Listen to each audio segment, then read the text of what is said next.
दोस्ती। शहर से दूर जंगल में एक पेड़ पर गोरैया का जोड़ा रहता था। उनके नाम थे चीकू और चिनमिन। दोनों बहुत खुश रहते थे। सुबह सवेरे दोनों दाना चुगने के लिए निकल जाते। शाम होने पर अपने घोंसले में लौट जाते। कुछ समय बाद चिनमिन ने अंडे दिए। चीकू और चिनमिन की खुशी का ठिकाना नहीं रहा। दानों ही बड़ी बेसब्री से अपने बच्चों के अंडों से बाहर निकलने का इंतजार करने लगे। अब चिनमिन अंडों को सेती थी और चीकू अकेला ही दाना चुनने के लिए जाता था। एक दिन एक हाथी धूप से बचने के लिए पेड़ के नीचे आ बैठा। मदमस्त होकर वह अपनी सूंड से उस पेड़ को हिलाने लगा। हिलाने से पेड़ की वह डाली टूट गई, जिस पर चीकू और चिनमिन का घोंसला था।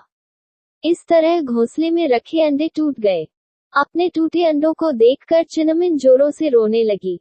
उसके रोने की आवाज सुनकर चीकू और चिनमिन का दोस्त भोलू उसके पास आए और रोने का कारण पूछने लगे। चिनमिन से सारी बात सुनकर उन्हें बहुत दुख हुआ। फिर दोनों को धीरज बंधाते हुए भोलू बोला, अब रोने से क्या फायदा, जो होना था सो हो चुका। चीकू बोला, भोलू भाई, बात तो तुम ठीक कर रहे हो, परंतु इस दुष्ट हाथी ने घमंड में आकर हमारे बच्चों की जान ले ली है। इसको तो इसका दंड मिलना ही चाहिए। यदि तुम हमारे सच्चे दोस्त हो तो उसको मारने में हमारी मदद करो। ये सुनकर थोड़ी देर के लिए तो भोलू दुविधा में पड़ गया कि कहाँ हम छोटे छोटे पक्षी और कहाँ वह विशालकाय जानवर। परंतु फिर बोला, चीकू दोस्त, तुम सच कह रहे हो। इस हाथी को सबक सिखाना ही होगा। अब तुम मेरी अक्ल का कमाल देखो। मैं अपनी दोस्त वीना मक्खी को बुलाकर लाता हूँ। इस काम में वह हमारी मदद करेगी। और इतना कहकर वह चला गया।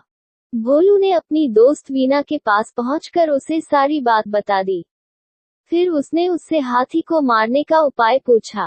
वीना बोली, इससे पहले कि हम कोई फैसला करें, अपने मित्र मेघनाद मेढक की भी सलाह ले लूं तो अच्छा रहेगा। वह बहुत अक्लमंद है। हाथी को मारने के लिए जरूर कोई आसान तरीका बता देगा। चीकू, भोलू और वीना तीनों मेघनाद मेढक के पास गए। सारी बात सुनकर मेघनाद बोला, मेरे दिमाग में उसे मारने की एक बहुत ही आसान तरकीब आई है। वीना बहन, सबसे पहले दोपहर के समय तुम हाथी के पास जाकर मधुर स्वर में एक कान में गुंजन करना। उसे सुनकर वह आनंद से अपनी आंखें बंद कर लेगा। उसी समय भोलू अपनी तीखी चोंच से उसकी दोनों आंखें फोड़ देगा। इस प्रकार अंधा होकर वह इधर उधर भटकेगा। थोड़ी देर बाद उसको प्यास लगेगी, तब मैं खाई के पास जाकर अपने परिवार सहित जोर जोर से टर की आवाज करने लगूंगा। हाथी समझेगा कि यह आवाज तालाब से आ रही है। वह आवाज की तरफ बढ़ते बढ़ते खाई के पास आएगा और उसमें जा गिरेगा और खाई में पड़ा पड़ा ही मर जाएगा। सबको मेघनाद की सलाह बहुत पसंद आई। जैसा उसने कहा था, वीना और भोलू ने वैसा ही किया। इस तरह छोटे छोटे जीवों ने मिलकर अपनी अक्ल से हाथी जैसे बड़े जीव को मार गिराया और फिर से प्यार से रहने लगे।